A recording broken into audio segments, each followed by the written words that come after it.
Okay, timer started again. Hard to believe this is my 6th episode. I've got 5 done already. We'll see how long I last. Every time I do an episode, I do it into 5 parts, and this is my 5 parts. I call them quarters and overtime. So this is first part of the first quarter. Normally, the first quarter I talk about when I was a kid or stuff that happened to me in my life. So today what I want to do is I want to show you where I grew up.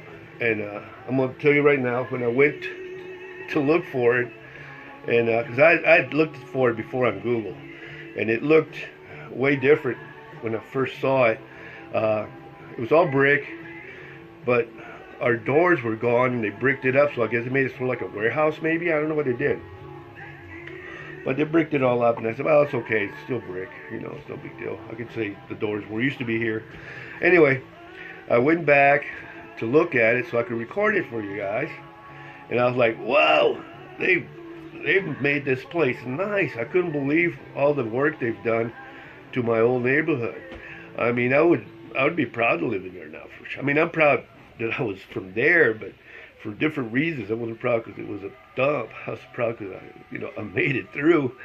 But now it's really nice. And I'll point out, the differences. And I'll start right now. I'll stop talking and show you this little video I made of where I grew up at, okay? Here goes. Okay, time to talk about where I used to live and where I grew up. I have to say this. This is kind of where I lived at. And I have to say this, they've done a great job. It looks nothing like it used to when I was a kid. When I was a kid, it was a typical ghetto-looking place. It was nothing but brick and horrible places. Just the kind you see in the movies where you don't even want to be. The people nowadays are doing a really nice job with this place, and I gotta give them a lot of thumbs up for sure. Okay, see this building right here? All right, I'm not sure what it is now, but it's not what it used to be.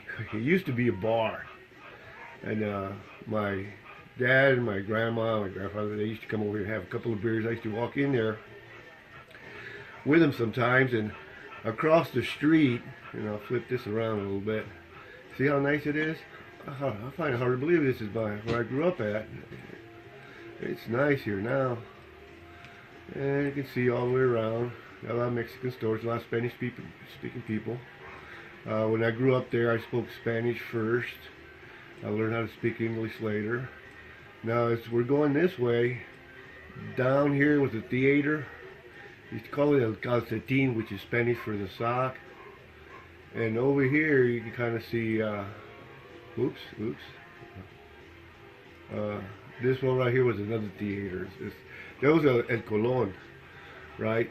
Now, there's a bunch more theaters down that way, too. This one over here, right, El Calcetín, what you call El Calcetín, was very unique in that all the other theaters, all of them, all the blacks had to sit in the balcony. They wouldn't let them sit on the ground floor. And I used to think that was pretty crappy of them to do that, but that's the way they did it. That was, back in the late 50s, early 60s. Like I said, that theater was right here. This theater right here, El Calcetín, which is Spanish for the sock. I'm not sure what their name was. But there they could sit on the bottom with everybody else. So needless to say, it was a very cheap theater. But I had a lot of fond memories of that theater. I used to go there, see movies there all the time, and they show the old movies. I'm talking, they show stuff that was black and white. They would show those old serial movies where they would have it end with something like a car going off the cliff, and they'll say, like, did the guy make it? And then they would never show the second half. It's just the way it was. But that was okay. Had a pretty good time there. I'll talk more about that later. Back to where I grew up at, which is this building right here. Okay, now keep this in mind. See how wide this building is? you go straight back. We lived in an apartment, and this apartment had 4 rooms. There was one room here, living room, one room here, see how, right? And they were square, so they were pretty small rooms. Then next to them was 2 bedrooms. And this place, right? And I just said it had a, and it used to be located over here. See how nice they fixed this? It used to be all bricks all the way down, and there were doors here for apartments. And ours was about right here. And you would go in, you would have the living room, then you'd have the kitchen, and to the right, you'd had 2 bedrooms. And they were tiny. You saw by the front of the building that those rooms were really, really tiny. Anyway, in this place, I lived there with my 2 brothers, Mom and Dad, grandfather, grandmother, and my godfather. There was 8 people living in this teeny tiny place. You can believe that. You know, we had no heat. We didn't have any air conditioning. In the summertime, I mean the wintertime, family bought one of those carousel heaters that you use for camping. And there was a place down the street where I would go buy some of that. They'd send me to go buy it when I was a little kid. I was like 8 years old. It'd be a 5-gallon can. I could only get it about halfway full. And I get it halfway full and then carry it home from the place was up here. So I'd have to waddle all the way this way and cross the street and get it home. And I could only carry about halfway full, and I'd have to stop like 4 or 5 times because that sucker was so heavy. So they put me to work at a very young age, you know. And I take it over there. And anyway, we'd have this heater there that we would use in the wintertime, and it was not designed for indoors because it burns kerosene. And sometimes we'd wake up in the morning and we'd have black soot on our nose.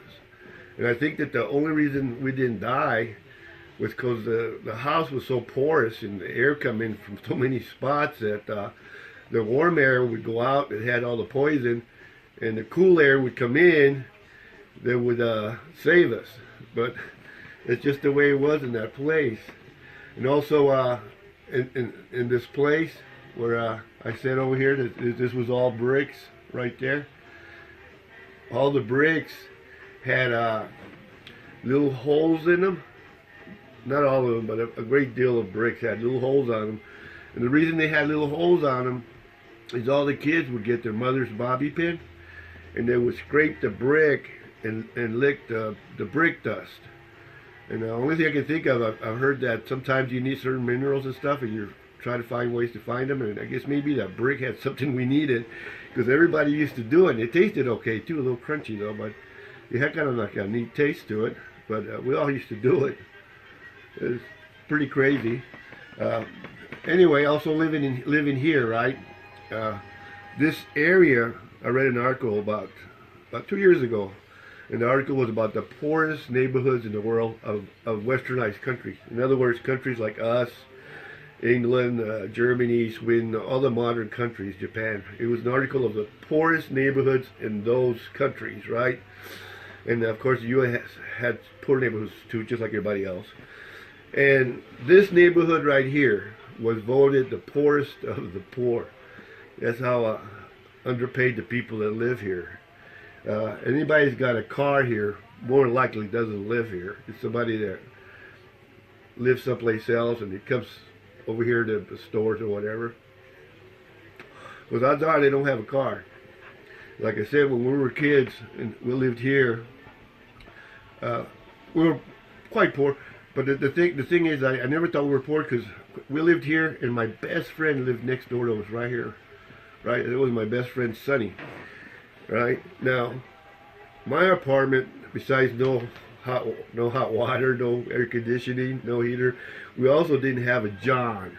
And we had to go all the way to the end of the building on the other side of the door, and there was a toilet down there, and then we would use it. Anyway, I never thought we were poor. And the reason I never thought we were poor was my best friend right here.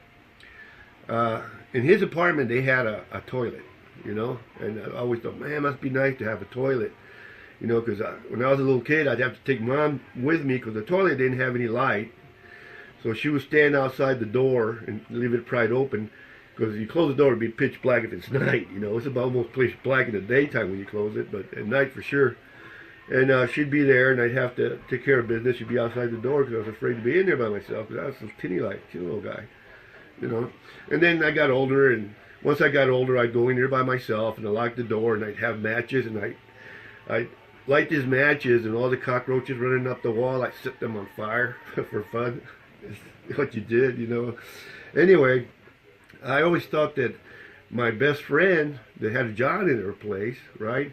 I always thought that he was rich because they had a John, right? And my other best friend lived across from us, not in our apartment, but right behind it was another apartment building. And he was my second best friend, and they had like 8 kids in his family. And we used to give them food because they were, you know, they'd be in really bad shape sometimes, but we'd give them food. So the way I saw it was my best friend was rich, my second best friend was poor, and I was middle class. And that's the way I thought things were, you know, pretty much, because this place is your world, you know. So lived in this tiny place. I didn't have a bed till I was, I think, 10 years old. I slept on the floor from the time I was a little kid till the time I turned about 9 or 10. We moved from this place to another place, and when we moved to this other, that's why I know it's 10. When we moved to this other place, man, it was nice. We had an indoor John. Me and my brothers had our own bedroom. We had beds. It was like day and night, day and night. And Mom was single by then, and she was a working mom. She worked all the way at far, so she used to walk down this street, this other street, catch a bus.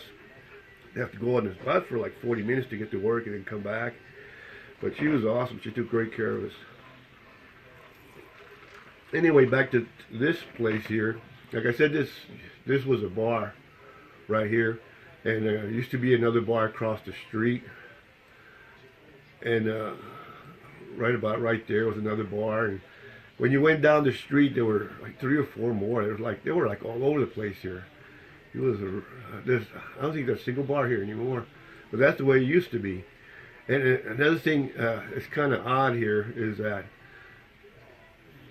I walk by all these bars all the time. All the time I walk by these bars because we go in different places and stuff, doing different things.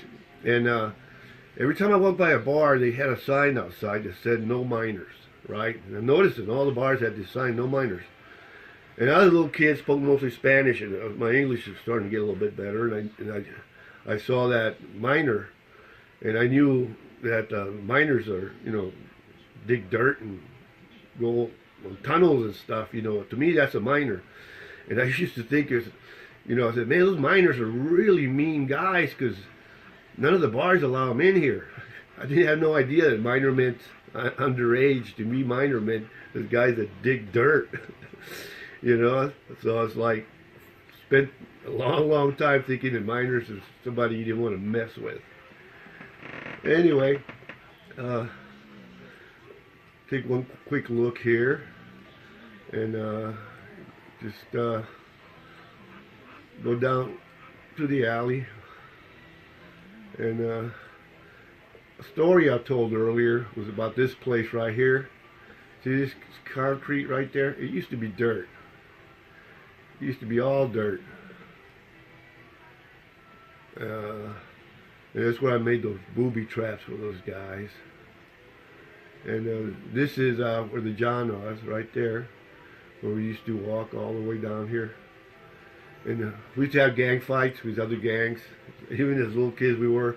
My brother was like 6 years old, and we put him up here because we knew when those guys were coming. We put him up here and fill up a bunch of bags with rocks, dirt, and glass, and just put them all up there, and just tell them when these guys show up down here, we'll come out after them. And he starts nailing them with these bags. You know, I don't know if we ever cut somebody up bad enough, but that's the sort of stuff we used to do. Anyway, this is it for this little place where I live, like I said, this is way, way, way nicer when I was a kid. You know, way nicer. And this building here, like all these buildings here, we could climb to the top, right? We'd be on top of these buildings all the time. This one never. We couldn't figure out how to get to the top of this one. The other ones, there were ways to do it. But this one never did. So this used to eat our airplanes. That little balsa wood airplanes you chunk up here in the air and stuff. And sometimes you get a really good one and they fly really good and you go up here and you'd be, damn, I lost another one. And normally those are the best ones because some of them suck. Anyway, we'll talk to you later. Okay, as you can see, it doesn't look too bad. You know, it doesn't look too bad at all. It's way better than when I was a kid. You know, I wish it was that nice when I was there. One thing more I want to talk about when I was growing up there, there's a lot of things I could talk about. One of the things is I used to love cartoons. You know, I used to love cartoons, and hated baseball because for some reason sometimes some of the cartoon shows and stuff would be on the same time as baseball was on, and Dad was a avid baseball fan, so he'd always watch it, couldn't watch the cartoons, so I grew up hating baseball. But I did love cartoons, and I loved the, you know, Looney Tunes and the Bugs Bunny and the Walt Disney, all that stuff. But what I want to do now is I want to show you some stuff, because back then they were doing these cartoons, and sometimes they would do this weird stuff. Like, for example, I'm going to show you a cartoon, two cartoons, and one of them is Speedy Gonzales, and he sings the song La Cucaracha. And most people have heard this song, La Cucaracha no puede caminar porque no tiene, le falta marihuana que fumar. I just said it real fast. And the thing is, the last part of it, well, I think it's talking about a cockroach that can't walk. And the reason it can't walk is because it doesn't have any marijuana to smoke. Those are the words. The last part is marihuana para fumar.